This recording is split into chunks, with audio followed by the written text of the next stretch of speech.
Good news for the number 48. They made it by 2 minutes. With 2 minutes to spare, they got through tech, so they will not be penalized in Richmond when it comes to practice time. And now they're ready to go out tonight and go for a win.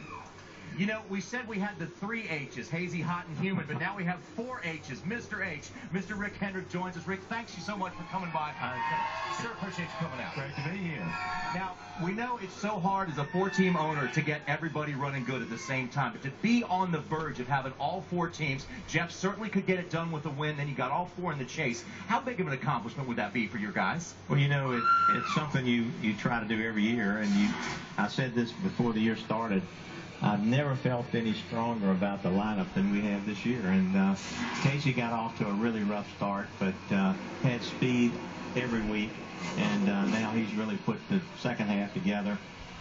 You know, Jeff's had miserable luck. I mean, we look at races like Martinsville, and we just have not had a year with him with that kind of luck. But we need to step it up, and he needs to win this race tonight. And he's in the deal. So, and he certainly could get that done. He feels really good about his car. Fast, and when Jeff says he's real comfortable, he loves his car, then you know he's usually in pretty good shape. Rick, I know as an owner where you set the bar at Hendrick Motorsports, and if we go back to 2011, I think by your standards, it was a bit of an off season for you guys. 5 wins, 2 of your teams. Jimmy Johnson only 2 wins. Didn't have a driver finish in the top 5 in points. But I think over the off season, what I was told, you challenged your teams that I want to bring that Sprint Cup back to Hendrick Motorsports. I want to get all 4 teams in victory lane. And as John alluded to, I want to get all 4 in the chase, which you've never done. You're pretty close to being on target with those challenges. Yeah, I told him that wasn't an option. So, you know, you work hard, and the guys, everybody was fired up because we were not happy with last year. And we had, you know, we knew Mark was going and Casey was coming, and so you got that adjustment to make. But I'll tell you, I believe it. And I told him the other day, I said, the key right now is just keep this momentum going. I mean, Casey still, Saturday night in Bristol, I don't know if anybody's watching the stopwatch, but he got in that oil. He was killer fast. Oh, yeah. And so, you know, I'm excited about tonight. I'm excited about the rest of the year. I've never felt this good about the whole group going into the chase. And I'm going to step back in time a little bit. I'm going to go back to '92, King's last race, Jeff's first race. The last time that a truly independent Alan Kowicki wins the championship. It's like the whole face of the sport changed on that day. But what also changed was your life and the life of Hendrick Motorsports. How big a pivotal moment was that day here at Atlanta Motor Speedway in 1992 for where you're at now? Well, you know, it's I saw this. I just knew that Jeff Gordon had all kinds of talent, and with no sponsor and stepping up to the deal.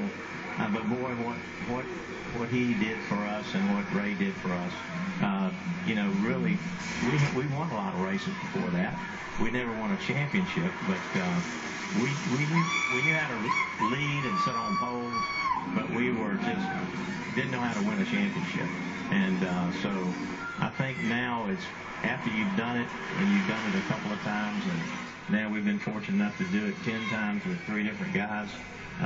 It's there. You got it in the engine shop, in the chassis shop, and you know the guys are used to it. They understand the pressure. They know what they have to do, and it doesn't mean that you know the competition's any easier, because it's just tough out there. But I think the way they work together and the momentum that they share with each other, I think this will be our year.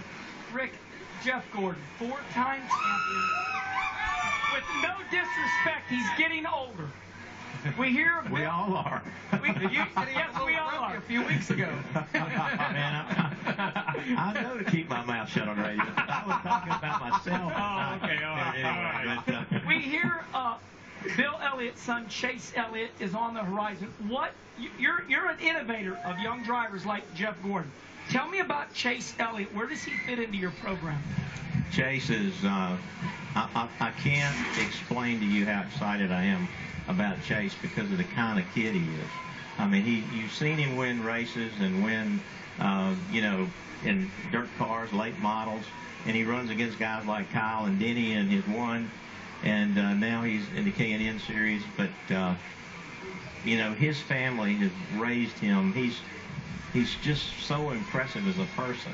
I mean, he's just as kind and gentle, but when he gets in that car, man, he's all business. But I give Bill and Cindy credit. They have done an unbelievable job. Bill Elliott, he sat down with me, and he laid out where he wanted Chase to be.